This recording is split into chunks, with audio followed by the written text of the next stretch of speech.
Hello and welcome to Talking Tudors, a fortnightly podcast about the ever-fascinating Tudor dynasty. My name is Natalie Grueninger and I'll be your host and guide on this journey through 16th century England. Are you ready to step through the veil of time into the dazzling and dangerous world of the Tudor court? Without further ado, it's time to talk Tudors.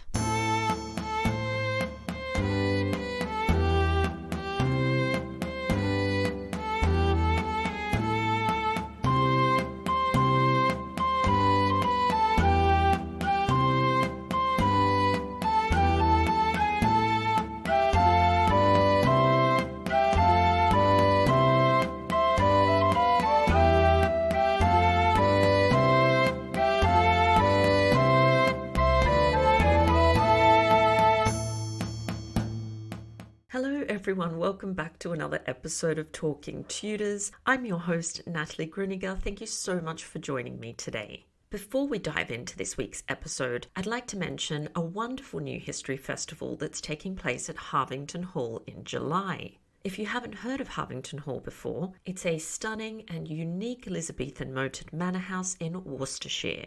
A number of acclaimed medieval and Tudor historians will be giving talks there over 6 days, including Dr. Elizabeth Norton, Jessie Childs, Matt Lewis and Nathan Armin. For the full lineup and tickets, please visit Harvington Hall's website.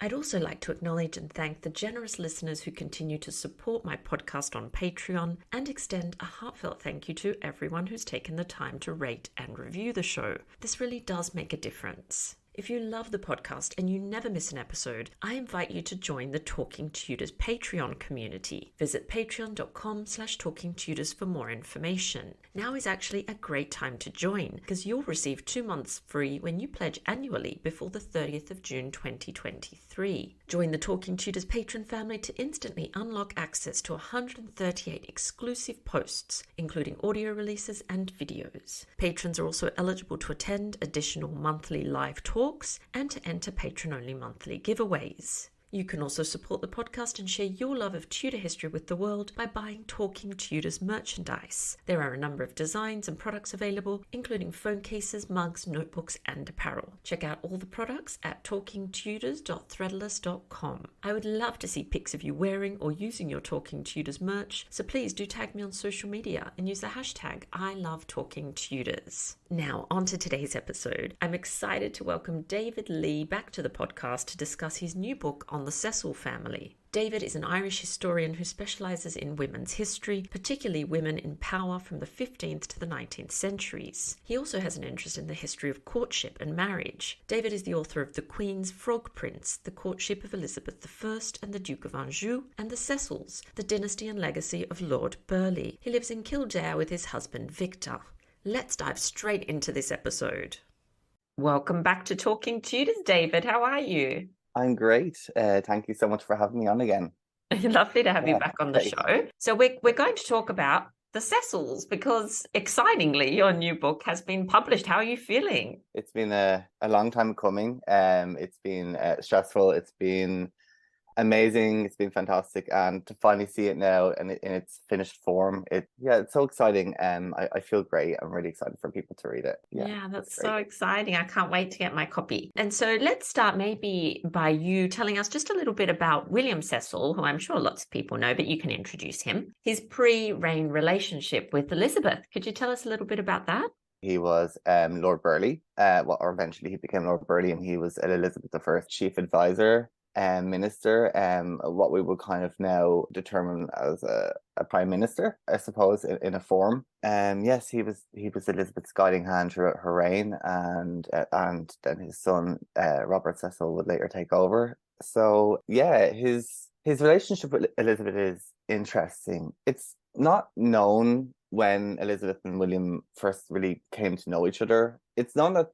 she certainly was aware of his position under the Lord Protector, who was Edward Seymour, Edward VI's uncle. And she knew he had a position of considerable influence by that stage. We don't know whether she may have, I always kind of refer to David Loads, who I think suggested that perhaps it was something to do with his connections with Anthony Cook, who I believe had some sort of position in Edward VI's household, perhaps as a tutor or under tutor or something like that. And so it seems that she certainly knew that he was a man of considerable influence already and that he was on the rise. And the reason we know that their relationship, I suppose, that pre-reign even existed is because we have a letter written from Elizabeth to William in 1547 when she was about 14. And of course, when she was about 14, 15, we know that scandal that's kind of going on.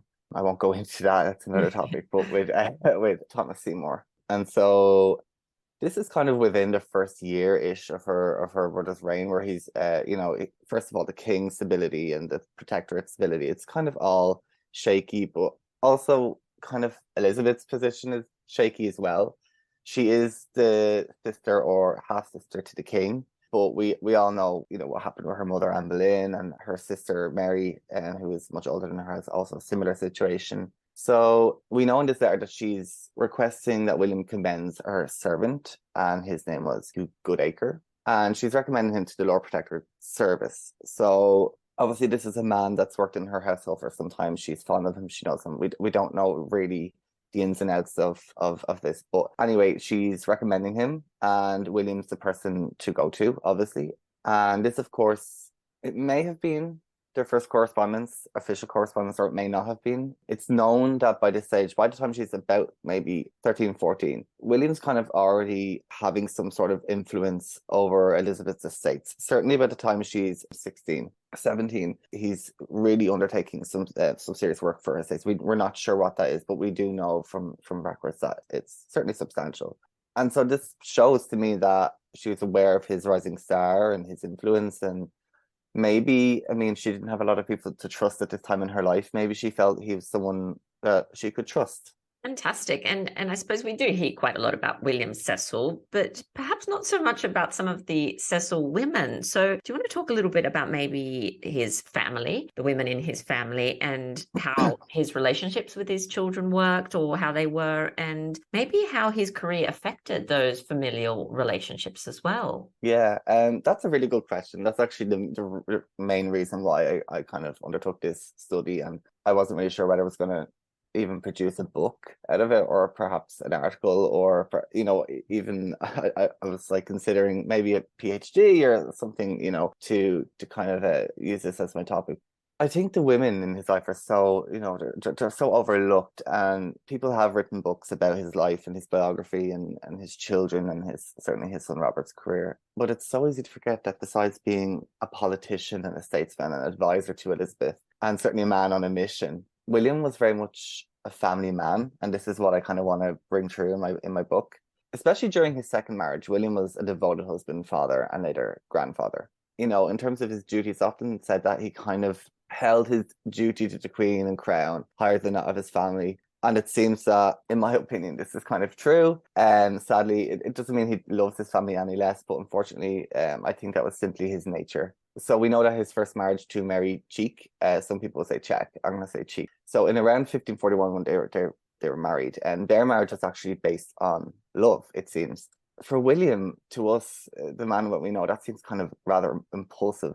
So this is something that later in his life, I don't think he may have regretted, but I definitely think he learned from it. But sadly, Mary died in 1543, and thus leaving William as a young, broken-hearted widower. He was then a single father to their infant son, Thomas, who he would have a rocky relationship with. And whether it was due to William's grief or his studies at the time, or his growing career, or his ideas for his career, at least at this time, he really neglected to form that close bond with his eldest son, and who was also, his heir. He had no title at this stage, but he was ambitious. And yeah, their relationship was rocky for most of William's life. Thomas was not as dutiful or studious as his father, but he did go on to have a successful career and marriage and children. And that's, it's kind of ironic because William expected so little from his eldest son. But it's a second marriage to Mildred Cook that I am really, really interested in. And they married her in around 1546. And it's far more advantageous than his previous marriage. She's certainly not nobility, and William is not noble.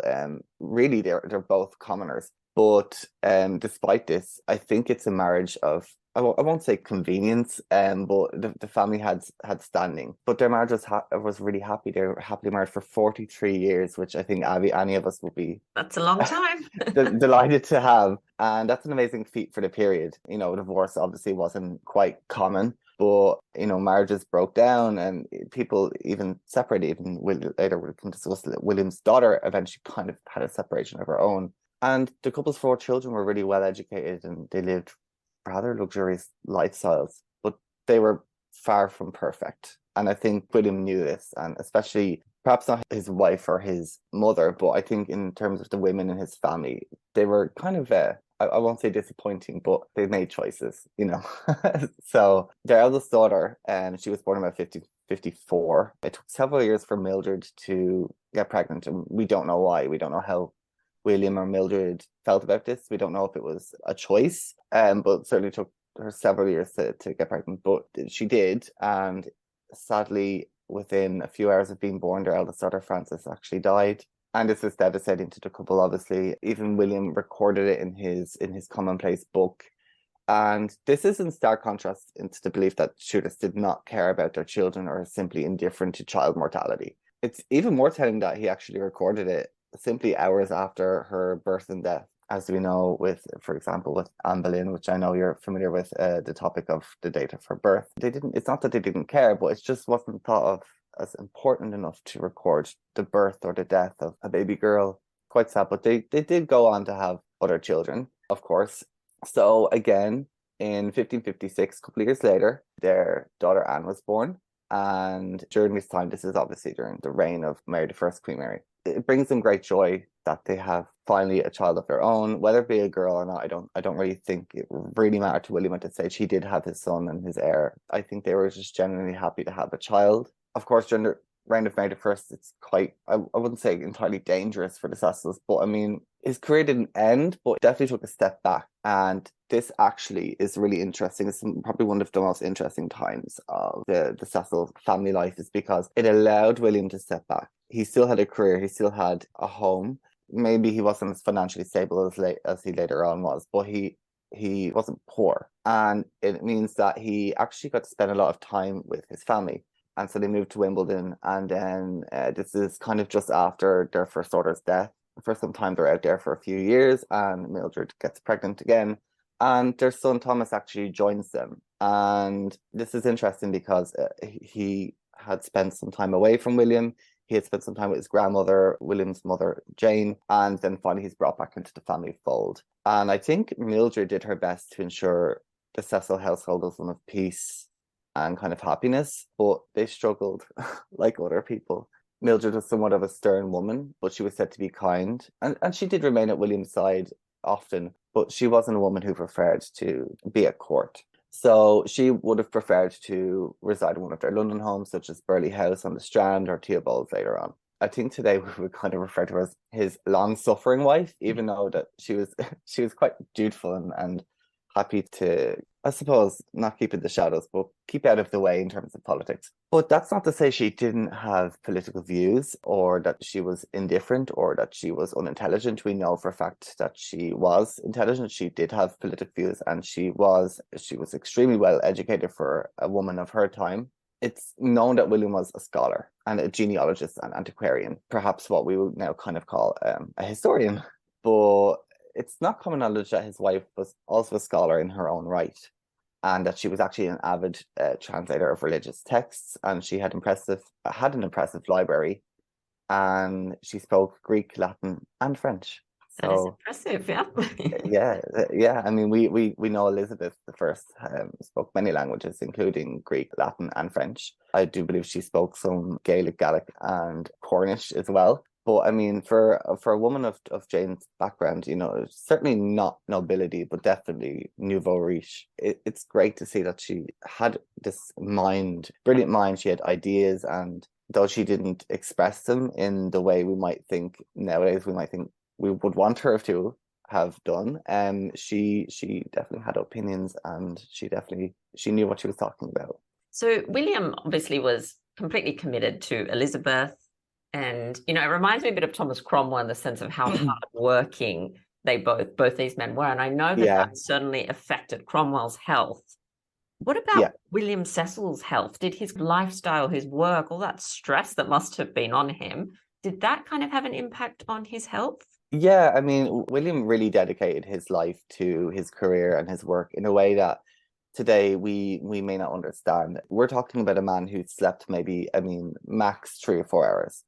And by this time, people were sleeping throughout the night. It's not like slightly earlier where people are kind of getting up in the middle of the night, and also people of gentry stock or slightly more elevated in society, they don't have to get up in the middle of the night. And so by this stage, we know that we're not sure how much sleep people are really getting at nighttime, but sleep is a big problem for William, and he doesn't get a lot of it. Maybe 3 4 hours. If he's lucky, he'll probably get 5. But this is in general based on his own writings and what we know from his biographer, his famous biographer, who may have lived in his household. But certainly by 1589, William's health had been absolutely declining for decades. And it's funny how the last question kind of comes in with this one, it blends in with this one, because William had 2 daughters. As mentioned, he had Anne, and he also had his daughter Elizabeth, named for the Queen, who was actually Elizabeth's first goddaughter. And by 1589, William had long been suffering with what we call gout.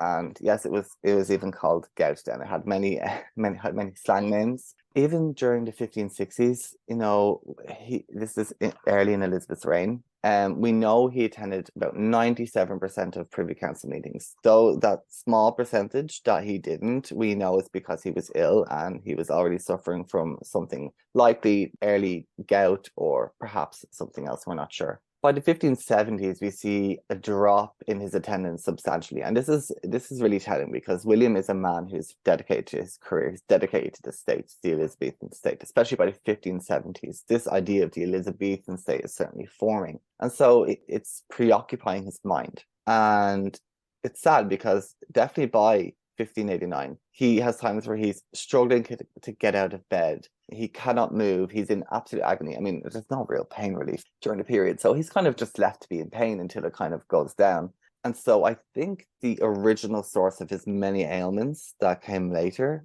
came from gout. And obviously this is because of his lifestyle. We know that gout is caused by a buildup of uric acid, which basically causes one's joints to be inflamed and become painful, and then you can't move. And there's no cure.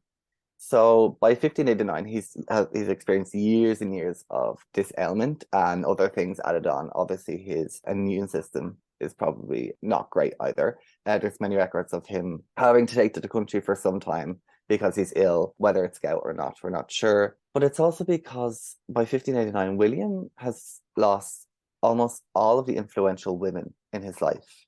He lost his mother that year. I believe the year before, he lost his wife. And by that stage, both of his daughters have died. We know his eldest daughter, a surviving daughter, Anne, actually died. She really was a long-suffering wife of the Earl of Oxford. And that's another scandal on its own. We could do a whole other topic on We this. could do, I was just thinking, We scandals of could. the Tudor period. I like it. Yeah, we could definitely have another chat on the Oxford marriage. It's absolutely scandalous. But obviously, this all takes its toll on his daughter's health. She also passes away in the later 1580s, and so this is a terrible blow to him. And then in succession, he loses his wife and then his mother. But sadly, his youngest daughter, actually, I think it's, anyone can correct me if I'm wrong, but I think it's 1584 she passed away, and that's very early into her marriage. And this is a marriage that she very much wanted. And sadly, her husband actually passed really early on into their marriage. And then shortly afterwards, there's a record that Elizabeth herself passed away. And it's not known that they had any children, any issue. So the 1580s, it's also the time of the Armada crisis, Yeah, so I was just war thinking with about Spain, that. religious tensions Yeah. in Europe. And so on top of his ailments, he has all of these, one after the other, really devastating losses.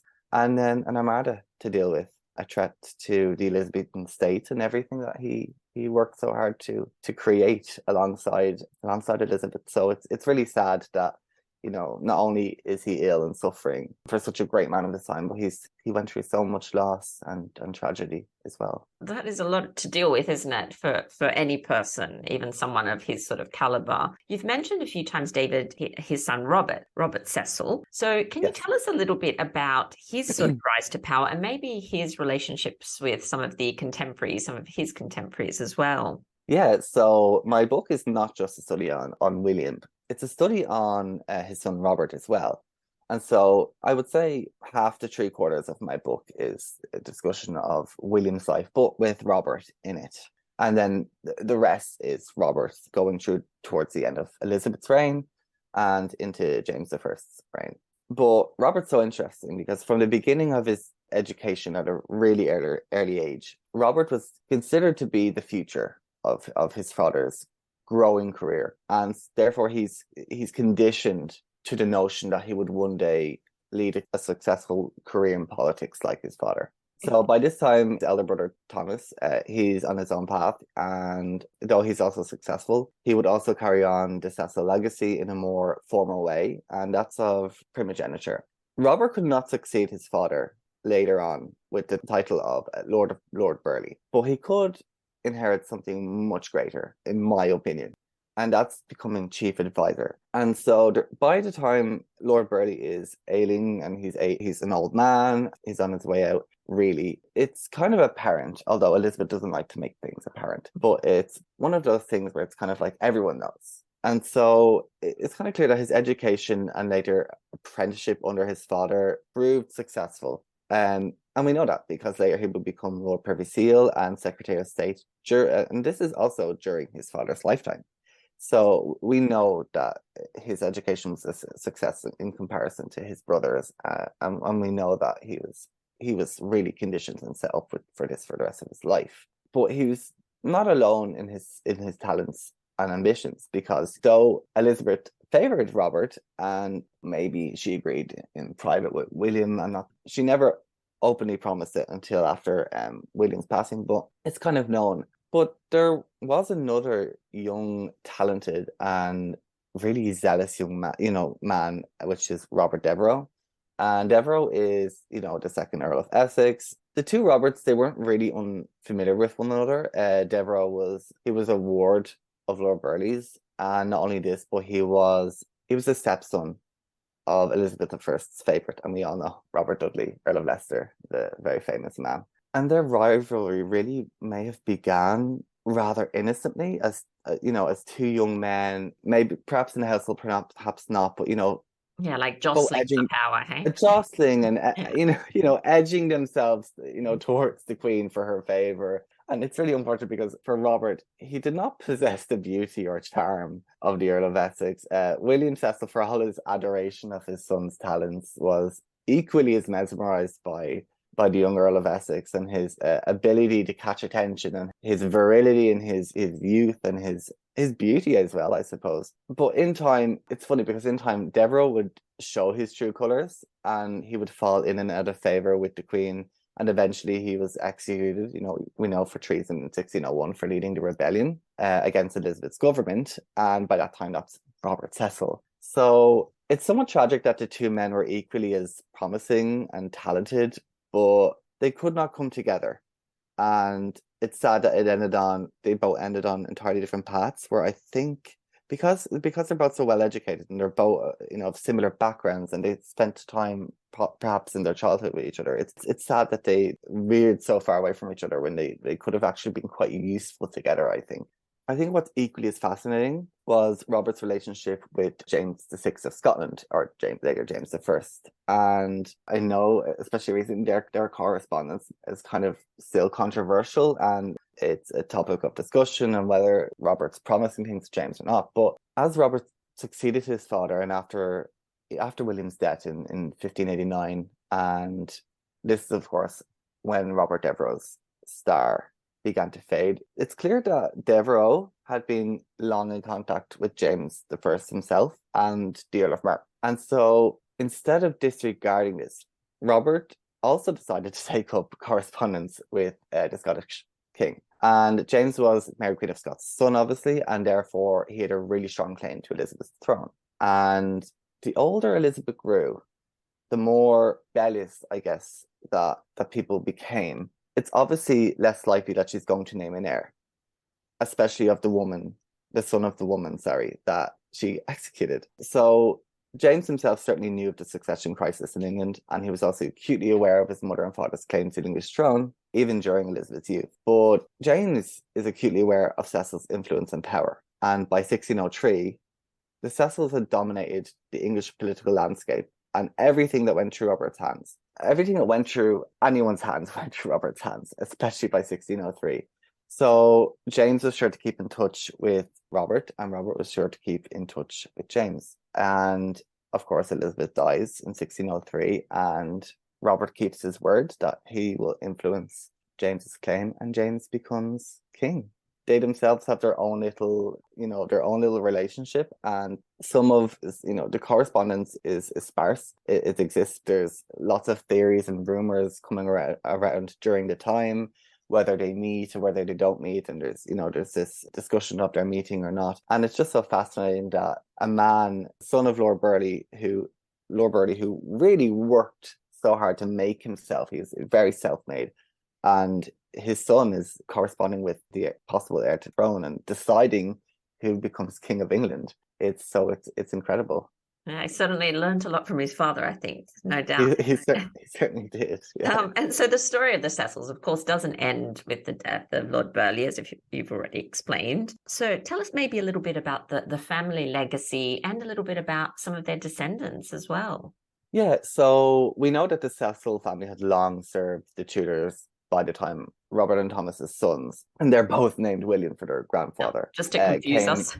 Just to confuse everyone. Everyone, by the way, in this family is Robert or William or Thomas. Or Anne or Elizabeth or Mary. So unfortunately, there's only one Mildred. But this is just how it goes. But both named their son William for their grandfather, and both came into their own. And by this time, the political structure of England had actually changed completely from William's early career as a comparison. So William Cecil's eldest male grandchildren not only inherited his name as well as their own father's titles, but also the legacy of what Lord Burghley, or rather who Lord Burghley was. And this is what my book is all about. So I felt it really important to add this into my book about the Cecils and not just the Cecils of the Tudor period, but where they brought us, where their politics brought politics today, especially in Britain. Politics and duty to the crown, especially duty to the crown, was really, really ingrained. It's in the Cecil blood. And, the Cecils went on to serve politics. Many of them were politicians, MPs, and had roles on even the Privy Council later on. And they even survived the decade of the English Republic under Oliver Cromwell. I really think that one Cecil in particular, that being Robert Gascoigne Cecil, he was the third Marquess of Salisbury, so he's a descendant of Robert Cecil. And he actually went on to become Prime Minister 3 times under Queen Victoria, and he's really, really famous and really, really well known. And his career soared, and his wealth grew absolutely, absolutely immensely during this time. And today the Cecil family and legacy, it lives on in British culture, and especially in British politics. Like myself, you love to visit the UK. It's so beautiful. But many of the great houses, or even the great Cecil houses, but many of them, from their time, they've lasted absolutely hundreds of years. For example, like Theobald's is gone. But, Hatfield survives, and Hatfield is the home to all of these documents and letters and everything I've used in my books. And there's absolutely thousands of letters written by William and Robert Cecil that have been passed on throughout the centuries from their family. And so it's not just about the preservation of one family and their legacy. It's understanding that legacy is also British legacy. We really see that now, even today, currently. The current and seventh Marquess of Salisbury, known as Baron Gascoigne Cecil, is Robert Michael James Gascoigne Cecil. But he also carried on the Cecil family legacy and serves as a politician for the British Conservative Party. The family are still landowners. They're still well known. They're still connected to the current royal family. And they had a great connection to the late Queen Elizabeth II. And of course, their magnificent Burghley house is open to the public, and it remains also a family home for Cecil relatives today. So the Cecils, they didn't just end with Robert Cecil and then, his son William. His son William and his nephew William didn't really just fade into obscurity. They became politicians. They carried on the family legacy. And later on, one of their descendants became prime minister 3 times. It just goes to show that really that Cecil genius, it continued to change, but it also really developed into something else. And it's really part of, I think, the British identity and that's definitely politics today. That's absolutely fascinating. And so any of our listeners that are wanting to obviously learn more and hear more, I recommend they go and purchase your book, which is available now. So Yes. That's fantastic. And so you obviously spent a long time working on this particular project. So what's next for you, David? What are you keeping busy with? Oh my goodness. So yeah, I was going to take a break. Yes. As you know, my second book, The Queen's Frog Prince, is due out on June 30th. It's actually the first book I ever wrote, but for some reason it's coming out after The Cecils, which is my second book. But this is how these things happen. You know what it's like. But I actually am in the middle of writing my third book. Oh, fabulous.